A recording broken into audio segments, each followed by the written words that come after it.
লেখা। এখনো কি তোমার কিছু মনে পড়ছে না গোলাম? শেষ পর্যন্ত ঋতু সে তো এবার শেহজাদকে গোলাম প্রমাণিত করার জন্য তার হাতে থাকা শার্টটা ছিঁড়ে ফেললো এবং তার নামটা লেখা দেখাচ্ছে এবং শেহজাদ তার নাম লেখা দেখে সে তো পুরাপুরি অবাক হয়ে যায় যে আমার হাতে ঋতু নাম লেখা কোথায় থেকে আসবে, এবং সে জানতো না যে তার স্মৃতিশক্তি হারিয়ে গিয়ে সে ঋতুকে বিয়ে করে এবং ঋতুর সঙ্গেই সংসার করতেছিল।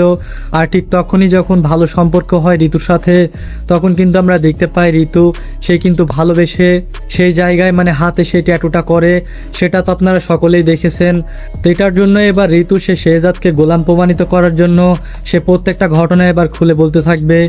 ফাতেমা শেহজাদ প্রমাণিত করার জন্য যেমন উঠে পড়ে লেগেছিল, ঠিক তেমনিভাবে এবার ঋতু সে কিন্তু এবার গোলামকে শেহজাদ প্রমাণিত করার জন্য তার পিছু এবার লেগে থাকবে এবং প্রত্যেকটা কথা এবার বোঝানোর চেষ্টা করবে যে তুমি আমার গোলাম আর এত কিছু করেছি তোমার কিছুই মনে পড়ছে না গোলাম।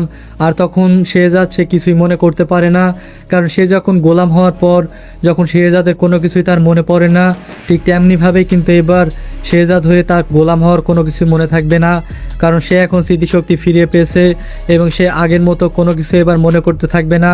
তেমনটা আপনারা দেখতে পারবেন দুনিয়া টাকার গোলাম নাটকের 19 নম্বর পর্বে।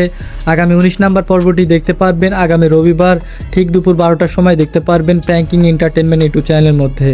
আজকের ভিডিও এই পর্যন্তই। সবাই ভালো থাকবেন, সুস্থ থাকবেন, সকলকে ধন্যবাদ।